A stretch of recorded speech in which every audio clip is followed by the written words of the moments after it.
too much water.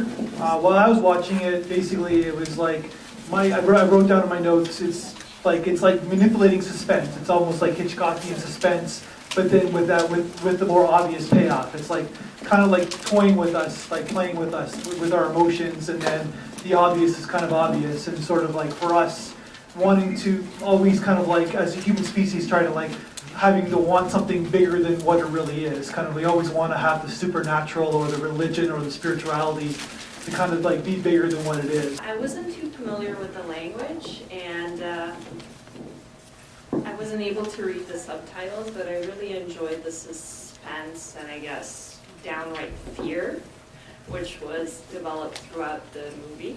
I didn't quite catch what was happening, but it seemed interesting, however, so very frightening. And in my mind, I was just trying to see, how would a person react to that suspense? How do they challenge that? How do they combat that? Because obviously there's something happening there which is creating this tension, this fear.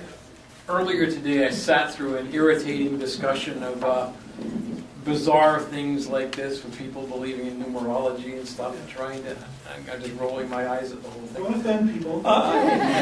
So I watched this and I said, oh yeah, I thought for a second Groundhog Day, the second time the neighbor knocked over the cup with the watering can. I thought, was this what's happening here? Are we having a Groundhog Day kind of movie?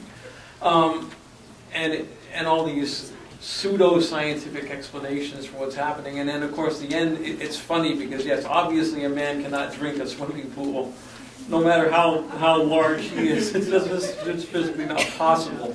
But I enjoyed that anyway. It's because it was fun. And it's a very good-looking film. I like the cinematography and the set design, and everything looked very good. It's basically a film about we read into things too much and we see what we want to see. Oh, I was mostly just going to back up what you were saying earlier, and I really liked that the comedic twist at the end didn't come out of left field. Like, there was comedy throughout it. So while it did have that atmosphere of suspense and sort of almost like a Twilight Zone, David Lynch sort of thing going on, but it was also quite quirky and funny. So the payoff in the end really worked. Yeah, totally. Yeah, no, that was a good question because even after it ended, I was still trying to think, okay, is he an alien? Is he from another dimension? Because at the beginning they were talking about time travel and dimension travel and all that stuff. So I was still stuck in this whole idea of that's not humanly possible, so that's not the end. But it was interesting to hear the other commentary because now it actually makes some sense. Like I like that kind of commentary that we read too much into things, which is what I did. So yeah, that was my comment. Yeah, it's interesting about how, as an audience, when we hear the genre is suspense, so we want to know what's going to happen next, and they kind of tricked us in a way in the end, right? My comment was just for the last shot.